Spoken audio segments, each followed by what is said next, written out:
Hi, welcome to HoboRec Bold Sessions. This week I'm gonna go through and do some demos of the EQ I built in the last episode, the EQP-5 from DIY recording equipment.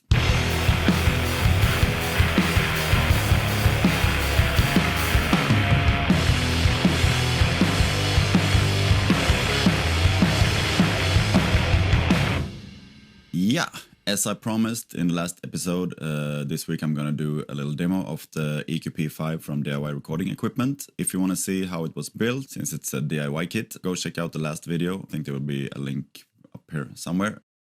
And I had the pleasure to spend the week with the awesome band from Gothenburg called We Dream Alone. I got the opportunity to try it out a little bit and try it on different stuff.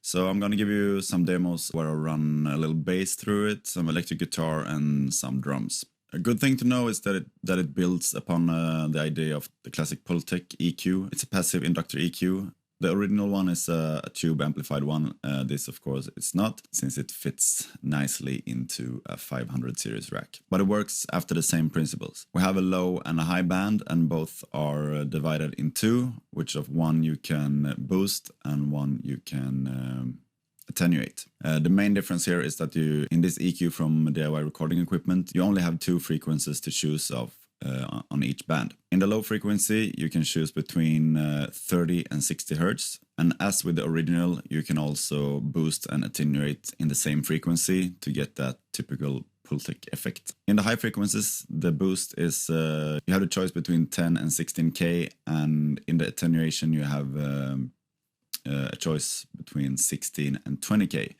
So you can work in the same frequencies there as well if you choose the 16K. If you need to change the bandwidth, the Q value, there's a little trim pot inside, the one I called the variable resistor when I built it. So if you go check the video, you will find it there, and you can adjust it in either way you want. Let's have a look. So here we have the EQ, and I'm just gonna play around with it a little bit.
So that's it. I hope you enjoy this. I must say I'm really impressed with this EQ, even though this is the cheaper one without the transformer output stage. The limitations of frequencies is not that limiting. Usually when you want to use this kind of EQ, you kind of know what you are going for. It's definitely nothing surgical about it. It's more of giving color. So if you have a few $100 left in your pocket and a space left in your 500 rack, I say there is nothing to think about. Just order your kit now. So big thumbs up to this one. So thank you so much for watching. As usual, please subscribe if you haven't already. Leave comments, hit the like button, share with friends, and help me to grow this thing. See you again in 2 weeks. Bye bye. Cheers.